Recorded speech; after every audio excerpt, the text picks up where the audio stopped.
పేదవాడి పక్షాన నిలబడతాం, ప్రజా గొంతుకై నినదిస్తాం. వాయిస్ ఆఫ్ వాయిస్లెస్, తెలుగువారి మనస్సాక్షి సాక్షి టీవీ. సాక్షి టీవీ ప్రసారాల కోసం మీ స్థానిక కేబుల్ ఆపరేటర్ను వెంటనే సంప్రదించండి. కాంగ్రెస్ పార్టీలో ఎవరు ఎప్పుడు ఎందుకు ఎలా మాట్లాడతారో ఎవరికీ అర్థం కాదు.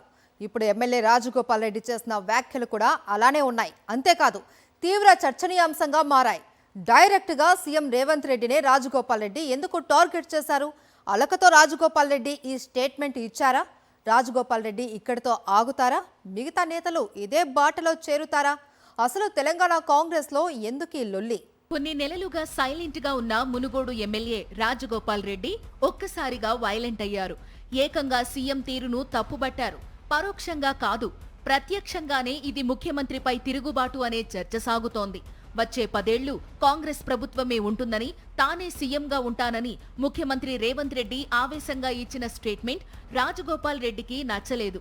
రాబోయే 10 ఏళ్లు తానే ముఖ్యమంత్రి అని రేవంత్ రెడ్డి తనకు తానుగా ప్రకటించుకోవడం కాంగ్రెస్ పార్టీ విధానాలకు వ్యతిరేకమన్నారు రాజగోపాల్ రెడ్డి.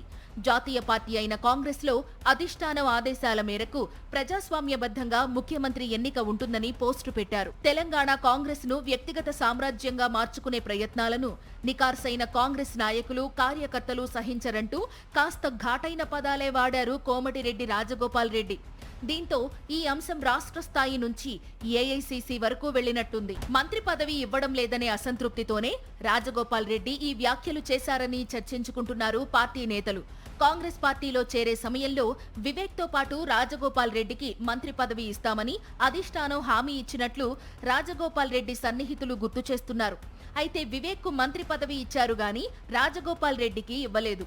దీంతో రాజగోపాల్ రెడ్డి తీవ్ర అసహనంతో ఉన్నారు. చాలా రోజులుగా ఆయన తన నియోజకవర్గ కార్యక్రమాలకే పరిమితమవుతున్నారు. ఏదో రకంగా తన అసంతృప్తిని బయటపెట్టాలనే ఉద్దేశంతోనే రాజగోపాల్ రెడ్డి సీఎం రేవంత్ రెడ్డిపై ఈ ఘాటు వ్యాఖ్యలు చేసి ఉంటారని భావిస్తున్నారు. రాజగోపాల్ రెడ్డి తీరు ఇప్పుడు మరింత మంది అసంతృప్తులకు దారి చూపించినట్టయింది. సైలెంట్ గా ఉంటే ఎవరూ పట్టించుకోరని, ఎదురు తిరిగితేనే పనులు జరుగుతాయనే అభిప్రాయానికి కొంతమంది వచ్చినట్టు కనిపిస్తోంది. మెల్లమెల్లగా రాజుకుంటున్న ఈ అసంతృప్తి సెగలు ఎక్కడి దాకా వెళతాయో చూడాలి.